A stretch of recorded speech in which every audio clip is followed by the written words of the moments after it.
Paradoxalement, prendre un pas de recul permet une certaine altitude. En cette semaine des professionnels de l'éducation, brandissons notre gratitude. Pour les animatrices, les conseillers d'orientation et les conseillères à l'éducation préscolaire, solaire, ils éclairent nos jeunes.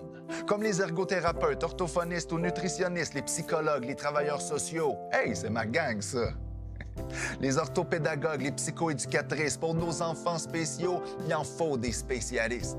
Tu penses qu'on a fait le tour? Oublie ça. Je peux même pas tous les nommer. Il y en a tellement qui valent le détour. Alors, vous avez certainement reconnu le romancier, poète et travailleur social David Goudreau qui s'associe à la Fédération des professionnels et professionnels de l'éducation du Québec affiliée à la CSQ parce que jusqu'au 22 novembre, c'est la semaine des professionnels de l'éducation.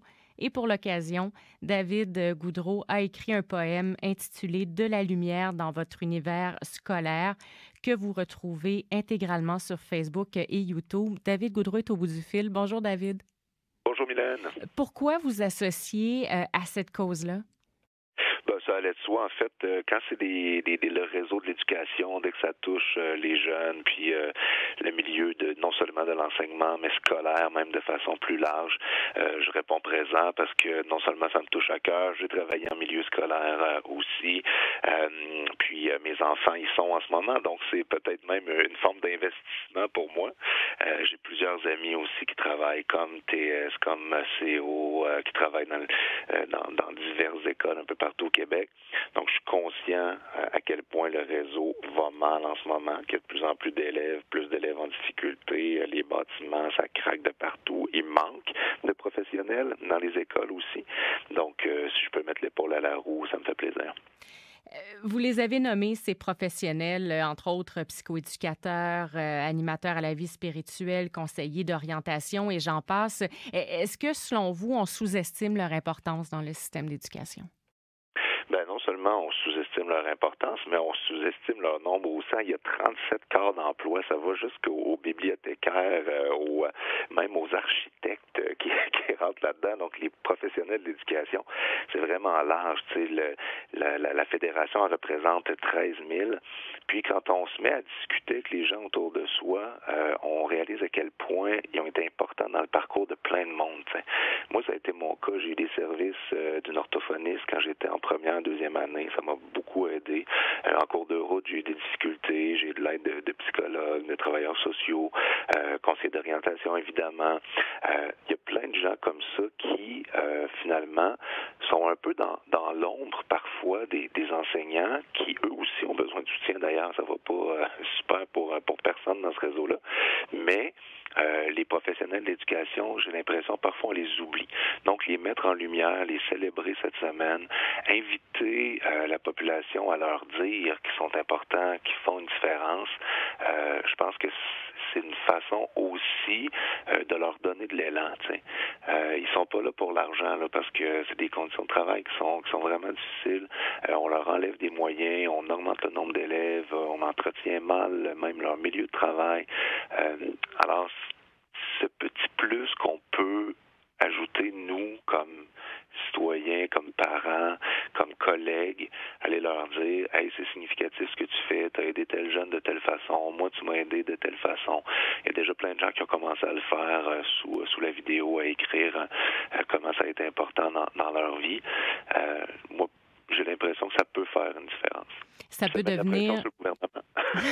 Ça peut devenir une image vraiment marquante. Ça a été le cas pour vous. Vous parliez, vous avez reçu de l'aide. Vous en avez encore en mémoire ce que ça vous a apporté, ces professionnels-là?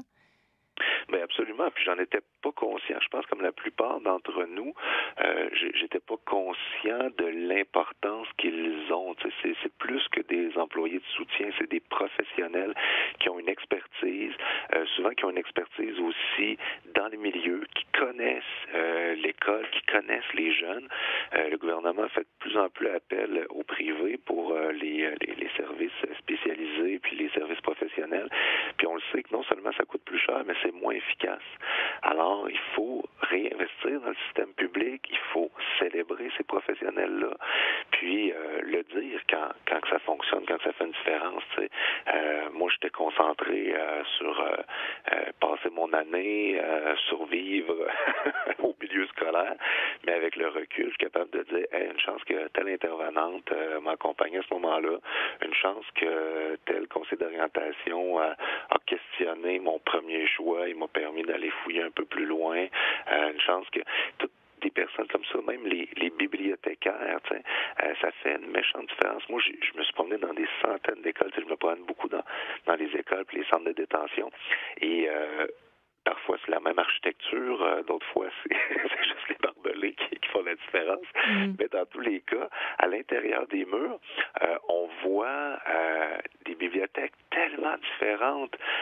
Puis il y a des bibliothécaires qui arrivent à mettre de l'âme dans les lieux où elles mettent des bons livres à disposition, où elles vont ajouter des notes de lecture, des vignettes, vont accompagner les jeunes vers les livres qui peuvent faire la différence. Donc, c'est toutes ces personnes-là, finalement, les professionnels qui sont dans le milieu, dans les écoles, qui non seulement ont pu être significatifs pour nous, mais le sont pour nos jeunes et qui ont des conditions de travail de plus en plus difficiles. Donc déjà d'en être conscient, d'informer la population que c'est pas évident ni leur travail, ni les conditions dans lesquelles ils doivent le faire. Et en plus, on augmente la pression, on diminue les moyens. Donc reconnaissons-les, nous, déjà, et si on le peut, mettons un peu de pression sur le gouvernement en temps et lieu pour que les priorités aillent dans le sens de l'avenir du monde. T'sais, moi, j'ai l'impression qu'on est souvent dans des jobs de poté, puis qu'on va où la crise se présente, mais là, il y en a des crises qui se préparent là, dans le milieu scolaire avec des jeunes qui ont de moins en moins accès à de l'aide puis un soutien professionnel. Qu'est-ce qu'on peut faire, selon vous, pour attirer davantage de ces professionnels-là dans le réseau? Oui, parce qu'on sait qu'il y a 1000 postes professionnels qui sont vacants en ce moment. Donc, ça aussi, c'est inquiétant.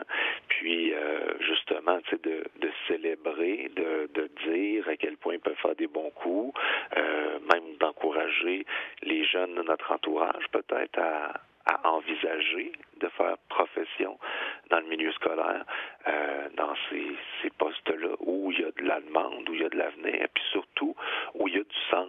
T'sais. Parce qu'il faut garder en tête que toutes ces professions-là, le premier gain, je pense, que les personnes qui occupent ces postes ont, c'est de faire une différence dans la vie des jeunes. Puis, on sait qu'un tuteur placé au bon moment dans la vie de quelqu'un, quand ça commence à aller un peu croche, ça peut avoir un impact sur toute son existence après. Moi, il y a des gens qui ont été là, qui ont été significatifs au bon moment, qui m'ont pas laissé tomber dans des moments où c'était plus difficile, où j'avais besoin d'être orienté, où j'avais besoin de sentir un soutien, ne serait-ce que pour rester à l'école. Moi, j'ai même été dans des groupes pour contrer le décrochage, puis finalement, ça a fonctionné, parce que je me suis gardé le cul sur les bancs d'école, j'ai fait même mon cégep, mon université, puis même si en ce moment, je travaille moins dans la profession pour laquelle j'ai étudié, le travail social, je l'ai fait comme artiste, mais il y a quand même du travail social au travers. Tout ce bagage-là, toute cette expérience-là me sert dans mon travail au quotidien. Puis c'est grâce à ceux qui m'ont aidé non seulement à désirer un avenir dans les moments plus durs, puis à choisir, puis à bâtir cet avenir professionnel-là.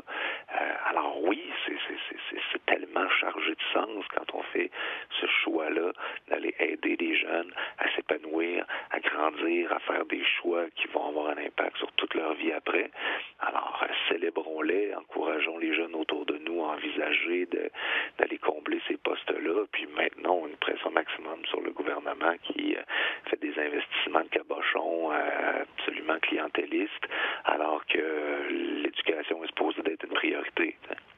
David Goudreau, romancier, poète, travailleur social et porte-parole de la Semaine des professionnels de l'éducation. Merci énormément d'avoir pris ce temps-là avec nous cet après-midi. Un grand plaisir, Mylène. À bientôt. Bye-bye.